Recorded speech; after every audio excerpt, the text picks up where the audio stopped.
Welcome to Worship Tutorials. Hello.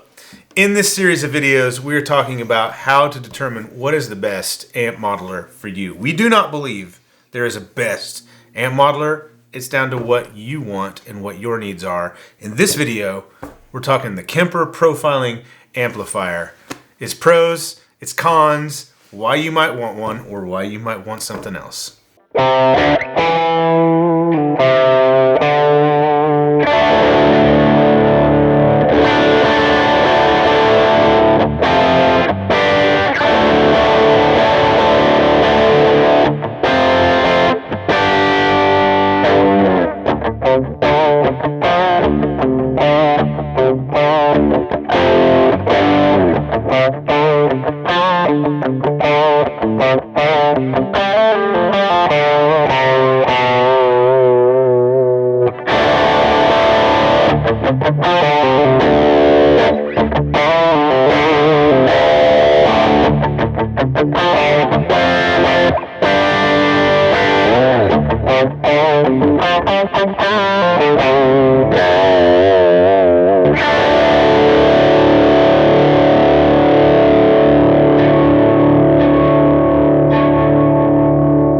All right, so moving on, Kemper.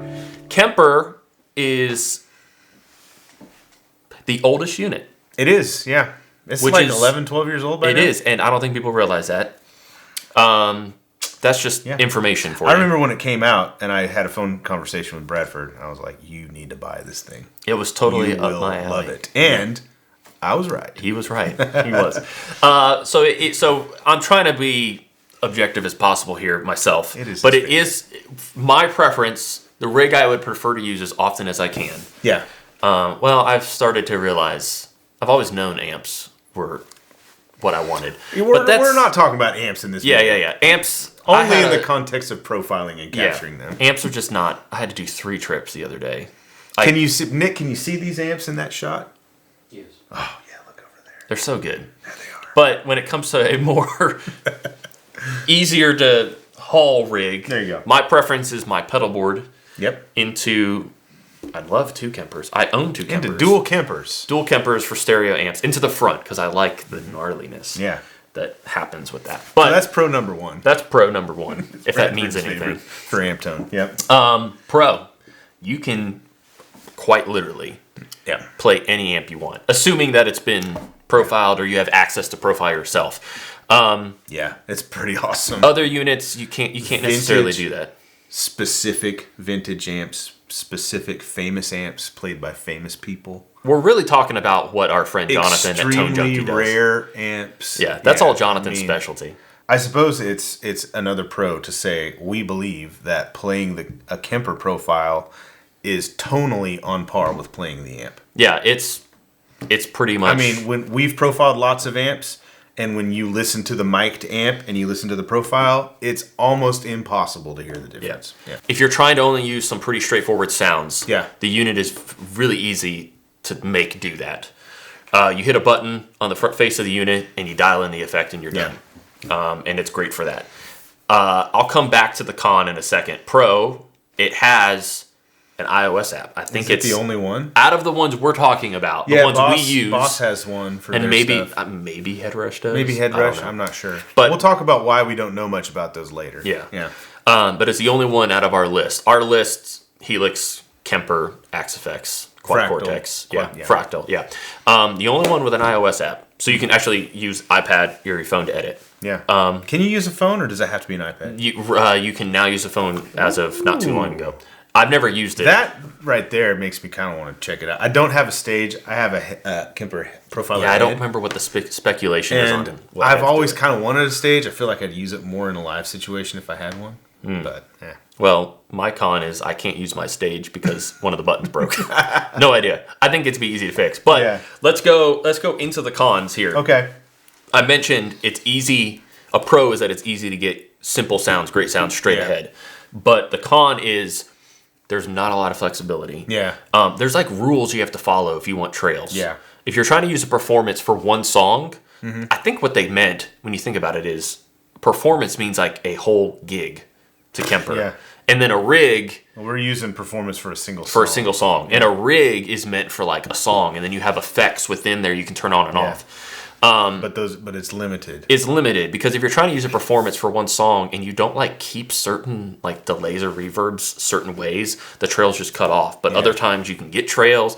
It's not that you can't do it. It's got some quirks. It's got quirks and rules you got to follow, and so it's not super there flexible. are limited numbers of spots Yeah, where you can put effects. And what is cool though It's is not like Helix or I think you can Fractal. put as many instances of reverb as you have blocks. So you have 8 blocks I'm looking at. You can have 8 verbs. I guess you could, but like that's it. But you can only have them pre or post amp, right? Because that's the way it's set up. And I don't know if you can do a verb preamp. I don't. Well, you can. It's just mono. Oh, okay. Yeah. Weird quirks, and we just Yeah. don't really get into it because the unit's not. When you're trying to edit it, it's just it's not fun to edit and set up like that. As an all-in-one, it does fall pretty short. It's limited. It's limited, and basically, like if you get the Kemper head, you got to have a remote. But otherwise, it's paperweight. It's limited, but it's totally doable. Oh yeah, it is doable, and it does sound great. Lots of people do it. If you dial it in, it sounds awesome. It does sound good. But you'd have to get an expression pedal. You'd have to get a remote. If you have a stage, the stage is great. If you don't care about an expression pedal, then you're fine. But You got a volume knob on your guitar. volume I knob. always do it with my pinky. That's why I did this. Yeah. Okay. But you'd have to do that. Yeah, and I mentioned the editor is kind of frustrating. And the unit itself, Brian likes to bring this up. It looks like one of those I hate TI-83 it calculators. with a fiery passion. Yeah. It's like editing your tone on a TI-85 calculator, which I used to great effect in high school and in college, and that tells you it's like 25 years ago. The reason why I love it so much is as amps. That's all I do. Amps. Awesome. I would say another con for this, if you're looking to buy right now, the unit is really old. It is. And who knows what they're doing. It sounds great. It functions great. That won't change if a new Kemper comes out. That's one thing to remember. Yeah. We have no idea what's coming to the market. So take that with a grain of salt. But, if you buy a Helix now, the Helix will be just as good 5 years from now as it is right now. Yeah. And that's very good. Something Same with just may Kemper. be better. The Helix won't be worse. It just means that other unit will be better. There you go. All right. So that's it. Thank you for joining us as we continue on through the journey of modelers, their pros and cons. Links below for the rest. There's some before we've done and after. Check them out. We'll see you there.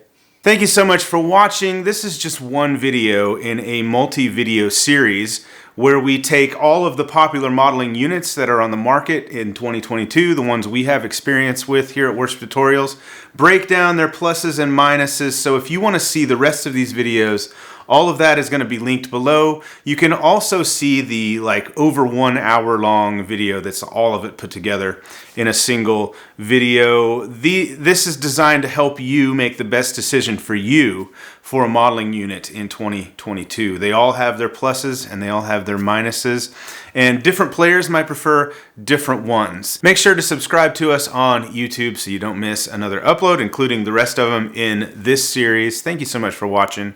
See you in the next one.